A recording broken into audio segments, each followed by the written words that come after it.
کرتے ہیں، یہ پہلی شرط ہے ولایت کی۔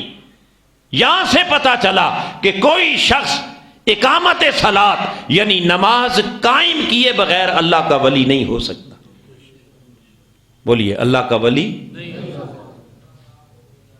بے شک وہ جبہ کبہ دستار بڑا دربار اونچا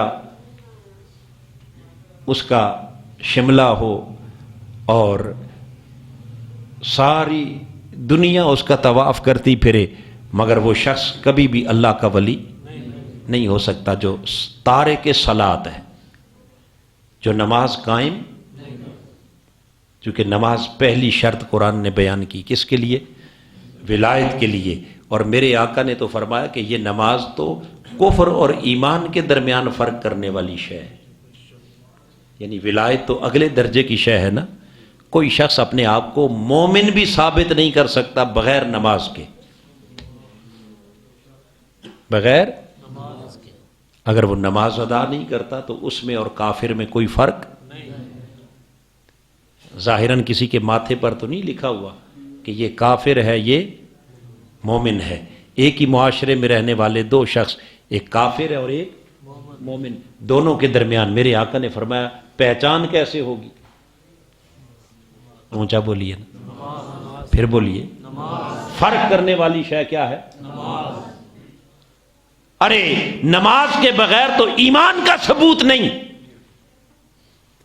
اور ہم کتنے نادان ہیں کہ جو تارک صلاۃ، جو نماز کے قریب نہ جائیں، جن کو وضو کرنے کا طریقہ بھی نہ آتا ہو، پرلے درجے کے جاہل اور بے ایمان، اور وہ اپنا بے روپیے اپنا حلیہ بگاڑ کر بیٹھے ہوں اور دعویٰ کریں کہ اس کا ولایت کا، اور ہم جا کر ان کے پاؤں چومیں، ان کے ہاتھ چومیں، جی یہ اللہ کا بڑا پہنچا ہوا ولی۔ حاضرین محترم، اس سے بڑی جہالت اور اس سے بڑی بد نصیبی اور یاد رکھ لیں، کوئی شخص عبادت کے بغیر منصب ولایت تک پہنچ سکتا ہے؟ بغیر عبادت کے، بغیر اقامت صلاۃ کے، اور اقامت صلاۃ کے اندر چونکہ صرف فرض نماز نہیں، یہاں تو فرض نماز کے تارک بھی ولی بنے پھرتے ہیں، بلکہ اقامت صلاۃ کا معنی یہ ہے کہ جو کثرت عبادت کیا ہے؟ آپ کہیں گے یہ اقامت صلاۃ سے کثرت عبادت آپ نے کہاں سے نکالا؟ تو آئیے اس کی تفسیر صحیح بخاری کو اٹھا لیں، آقا علیہ السلام نے خود بیان کی حدیث قدسی کے ذریعے،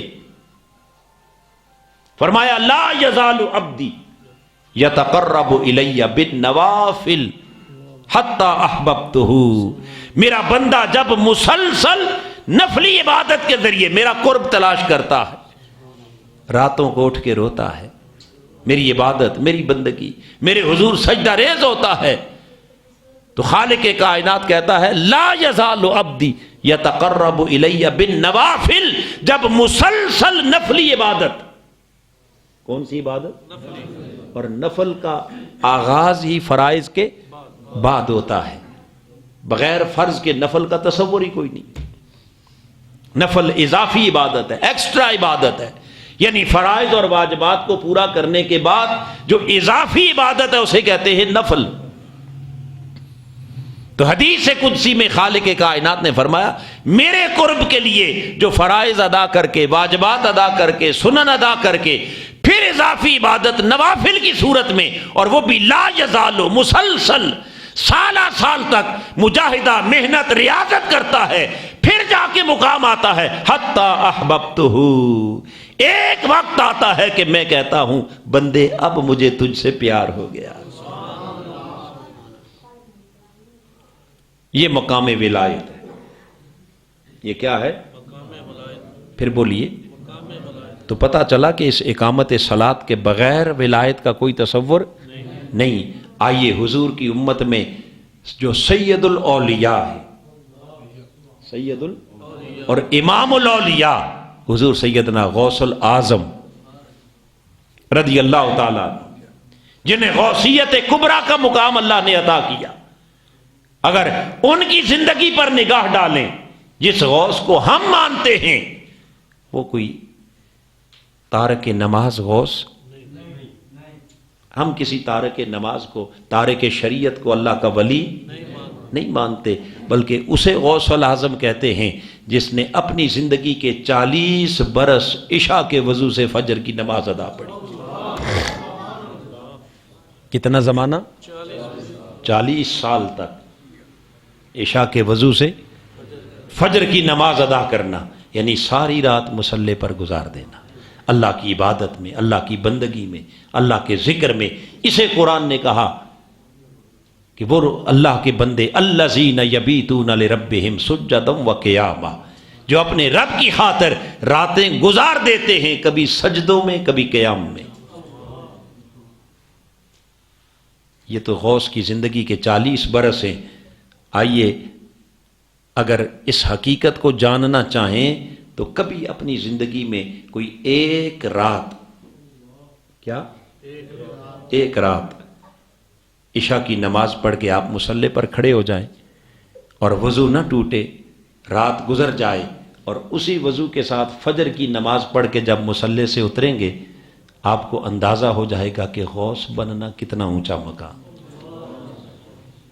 ہم تو ایسے پکڑ کے جاہلوں کو، بے وقوفوں کو اور بے نمازیوں کو بھی غوث الاغواث بنا دیتے ہیں، یہ قطب الاقطاب، یہ شیخ المشائخ، جیسے القاب کی لین لگی ہوئی ہے۔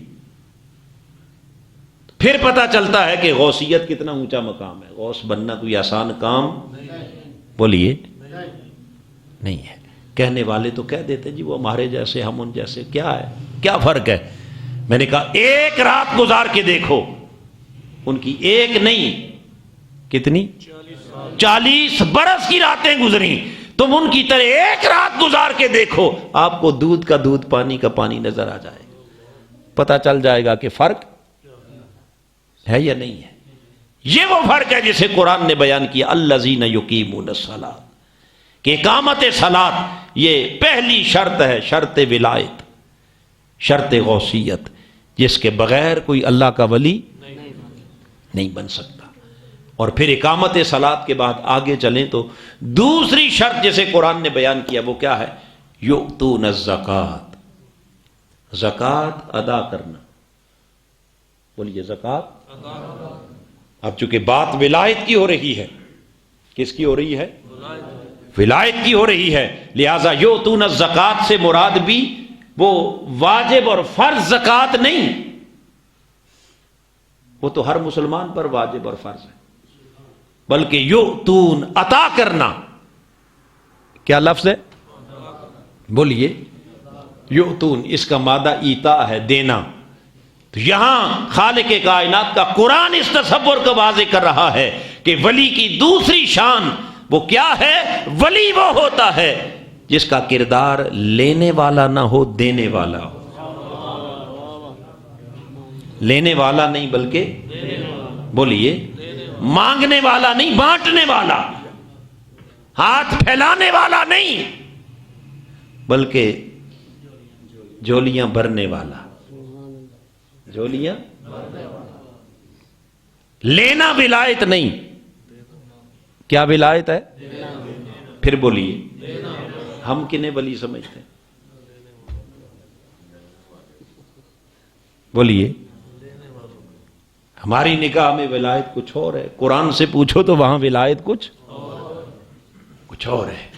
قرآن کہتا ہے کہ اللہ کے اولیاء کی شان یہ ہے کہ وہ لیتے نہیں، سب کو دیتے ہیں۔ ان کی بارگاہ میں جاؤ تو کچھ نہ کچھ وہاں سے ملتا ہے، کچھ نہ کچھ وہاں سے بولیے دنیا بھی ملتی ہے، آخرت بھی، خالق بھی ملتا ہے اور اس خالق کی معرفت بھی وہاں سے ملتی ہے۔ تو دینا، اور دینا بھی کیسا؟ یؤتون الزکوٰۃ، زکوٰۃ کا لفظ جو ہے اس کے اندر چونکہ طہارت کا، پاکیزگی کا معنی پایا جاتا ہے، تو فرمایا اللہ کے ولی کی شان یہ ہے کہ جو اپنی رب کی راہ میں اس طرح دیتا ہے، اتنی کثرت کے ساتھ دیتا ہے کہ دے دے کے اس کا دل دنیا کی محبت سے پاک ہو جاتا ہے، دل حب دنیا سے پاک ہو جائے، حرص دنیا سے پاک ہو جائے، طمع دنیا سے، اور دنیا کے لالچ سے جب تک دل پاک نہ ہو جائے کوئی شخص اللہ کا ولی اندر ہرس ہو ہوس ہو یہ بھی آ جائے یہ بھی آ جائے ادھر سے بھی مال مل جائے ساری دنیا کی دولت اکٹھی کر لیں اور دعویٰ کس کا؟ پھر بولیے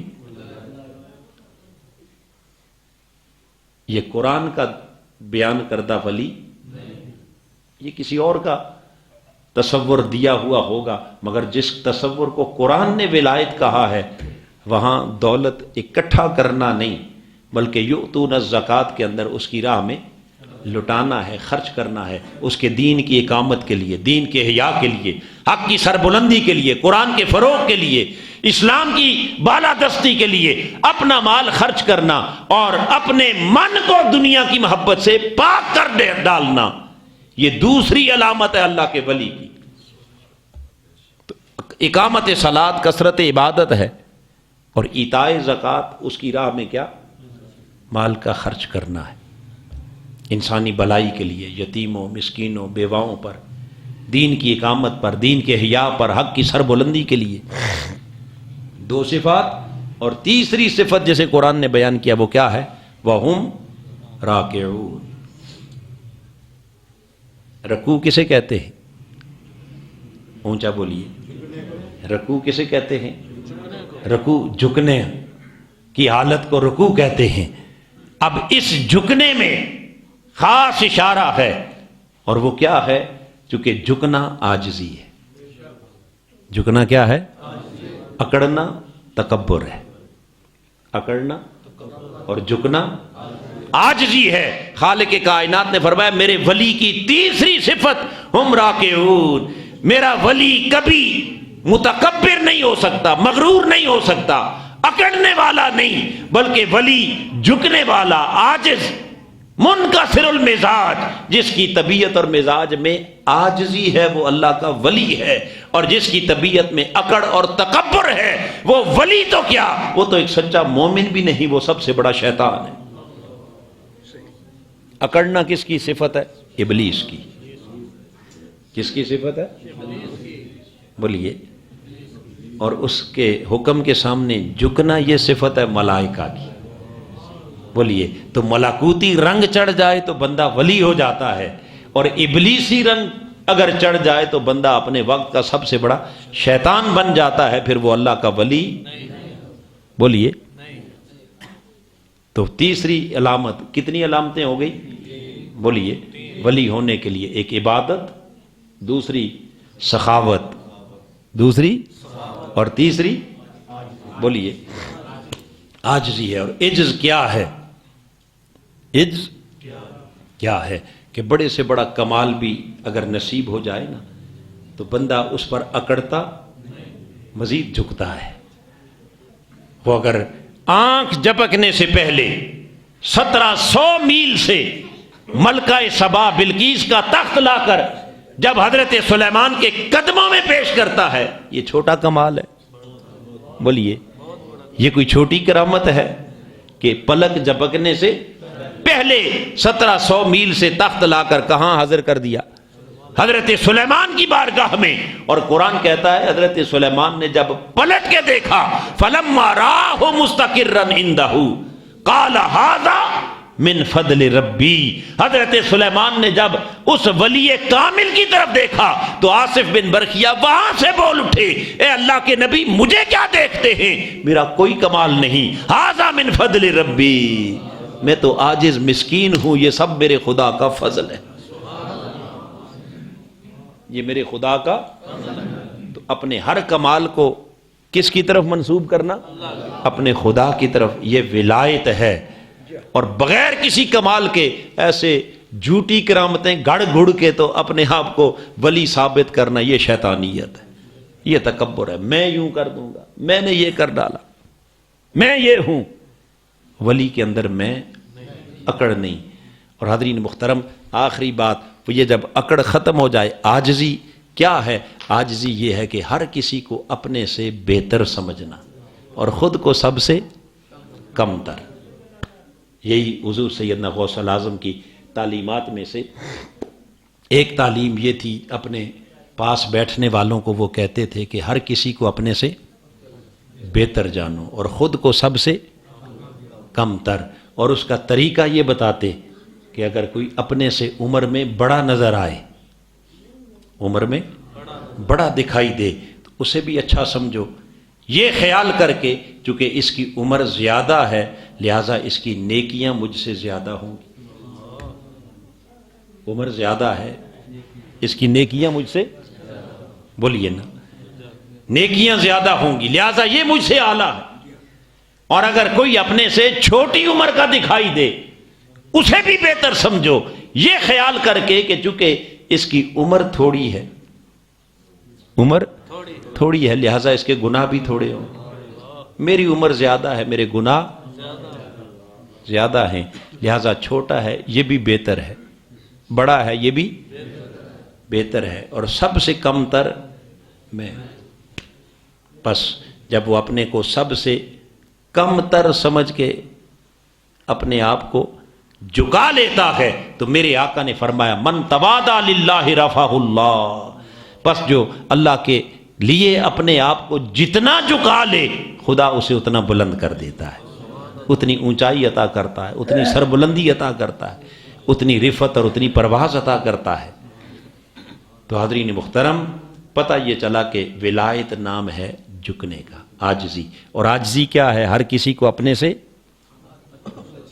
اونچا، بولیے، ہر کسی کو اپنے سے، اور جو کہے سب سے اچھا میں ہی، میرے جیسا تو کسی ماں نے پیدا ہی نہیں کیا، میرے جیسا عالم کوئی نہیں، میرے جیسا محقق کوئی نہیں، میرے جیسا مفتی کوئی نہیں، میرے جیسا مجاہد کوئی نہیں، میرے جیسا حضور کا معاذ اللہ عاشق کوئی نہیں، جو کچھ بس میں ہی میں ہوں، فلاں کی بھی ایسی تیسی، فلاں کی بھی ایسی تیسی۔ تو مجھے سچ بتائیے یہ جو کردار ہے یہ عاجزی ہے یا اکڑ ہے؟ جی یہ کیا ہے؟ اور اکڑ ولایت یہ کیا ہے؟ یہ شیطنت ہے۔ یہ کیا ہے؟ بولیے۔ ہمارے معاشرے میں جس میں جتنی زیادہ اکڑ ہو ہم کہتے ہیں یہ بڑا جلالی بابا جی، بچ کے رہنا بھائی، دیکھو یہی کہتے ہیں نا جی، پھر بولیے یہ بڑا جلالی بابا، یہ کسی نو معاف نہیں کرتا جی، یہ بڑا ولی ہے۔ ارے ہم بالکل الٹی طرف چل پڑے ہیں۔ کس طرف؟ یعنی جو کچھ قرآن نے کہا وہ ایک طرف رہ گیا، ہم نے کوئی اپنے تصورات بنا لیے۔ جو جھوٹی کرامتیں گھڑتا ہے وہ کیا ہے؟ ولی ہے۔ جو جتنا بڑا بدتمیز ہے، جسے بولنا نہیں آتا، جس کی منہ سے ہر وقت گالیاں نکلتی ہیں، وہ اتنا بڑا جلالی بابا ہے۔ قرآن کہتا ہے نہیں، آؤ بندگان خدا اپنے رب کے قرآن کی طرف آؤ اور اس سے رہنمائی لو۔ ولایت، اکڑنا، غرور، تکبر، انانیت، بدتمیزی اور بے حیائی کا نام نہیں، بلکہ قرآن کہتا ہے کہ ولایت نام ہے عجز کا، انکساری کا، عاجزی کا، جھکنے کا، اور سب کچھ ہو کر بھی اپنی نفی کر دینا کہ میں کچھ نہیں۔ بولیے میں ھذا من فضل ربی۔ یہ قرآن نے تعلیم دی نا کہ حضرت آصف بن برخیہ جیسا ولی بھی کہتا ہے میں کچھ نہیں۔ تو حاضرین محترم، یہ تین صفات، کثرت عبادت،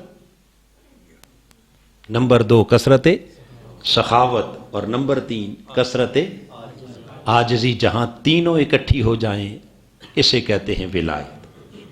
اور جب ولایت اپنے نقطہ کمال پر پہنچ جائے تو اسے کہتے ہیں غوثیت، اور جب غوثیت اپنی انتہا پر پہنچ جائے تو اسے کہتے ہیں غوث العظم۔ اسے کیا کہتے ہیں؟ بولیے، غوث العظم۔ حاضرین محترم، میں نے عرض کیا کہ ہمارے ذہنوں کے اندر چونکہ یہ سارے تصورات خلط ملط اس لیے ہو گئے کہ ہم قرآن سے دور ہو گئے، اور یہ ساری رہنمائی کہاں سے ملتی ہے؟ اونچا بولیے، قرآن سے۔ کہاں سے ملتی ہے؟ سو یہ خلاصہ ہے آج کے درس عرفان القرآن کا، یہ پیغام ہے خالق کائنات کے قرآن کا، اور یہ مشن ہے تحریک منہاج القرآن کا۔ منہاج القرآن کے تحت یہ درس عرفان القرآن ماہانہ نشست، اس کا کوئی اور مقصد نہیں، ایک ہی مقصد ہے کہ ہم اپنے عقیدے کی اصلاح کریں تو وہ بھی قرآن سے، عمل کی اصلاح کریں تو وہ بھی قرآن سے، پھر بولیے قرآن سے، ظاہر کو سنواریں تو وہ بھی قرآن کے ذریعے، اور باطن کو سنواریں تو وہ بھی قرآن کے ذریعے۔ دائیں بائیں ادھر ادھر جالوں میں پھنسنے کی ضرورت نہیں، چونکہ قرآن سے بہتر رہنمائی کرنے والی کتاب کوئی نہیں۔ لہذا حاضرین محترم، آج کے اس پرفتن دور کے اندر جہاں نفسا نفسی ہے، جہاں طرح طرح کی گمراہیاں ہیں، تباہیاں ہیں، اس کا علاج یہ ہے کہ آؤ مختلف پگڈنڈیوں کو چھوڑ کر اس راستے کے مسافر بن جاؤ جو قرآن کا راستہ ہے۔ کون سا راستہ؟ اونچا بولیے۔ اور قرآن کے راستے کا نام ہے منہاج القرآن۔ کیا نام ہے؟ پھر بولیے۔ منہاج راستے کو کہتے ہیں، قرآن اللہ کا کلام ہے، تو منہاج القرآن کا معنی ہے قرآن کا۔ آئیے اس راستے کے مسافر بن جائیں، چونکہ یہ ماہ ربیع الثانی حضور غوث الاعظم کی نسبت سے ہم نے چاہا کہ آج کچھ تھوڑا سا تصور ولایت اس پر بات کی ہے۔ اور آپ کو یاد ہوگا کہ ہم نے آج سے کچھ مہینے پہلے جب درس قرآن کی نشست کا آغاز کیا تھا تو شاید ایک آدھ نشست ہوئی تھی حقوق قرآن کے حوالے سے۔ آپ کو کچھ یاد ہے؟ پرانی بات ہو گئی نا، بھول جاتے ہیں ہم لوگ۔ حقوق آگے اللہ پاک نے چاہا اگر یہ تسلسل برقرار رہا، یہ نشست چلتی رہی، تو ہم انشاءاللہ آگے پھر وہی اپنا سبجیکٹ جو ہے حقوق، کہ اس قرآن کے امت پر حقوق کیا ہیں، پہلے اس حق کو سمجھیں اور پھر ان حقوق کو سمجھنے کے بعد اس قرآن کے ساتھ ایسا تعلق جوڑیں کہ قرآن دنیا بھی سنوار دے، آخرت بھی سنوار دے۔ بس یہی مشن ہے، یہی تحریک ہے، یہی قرآن ہے اور یہی منہاج القرآن ہے۔ اللہ رب العزت ہمیں توفیق عمل عطا فرمائے، آمین۔ وما علینا الا البلاغ المبین۔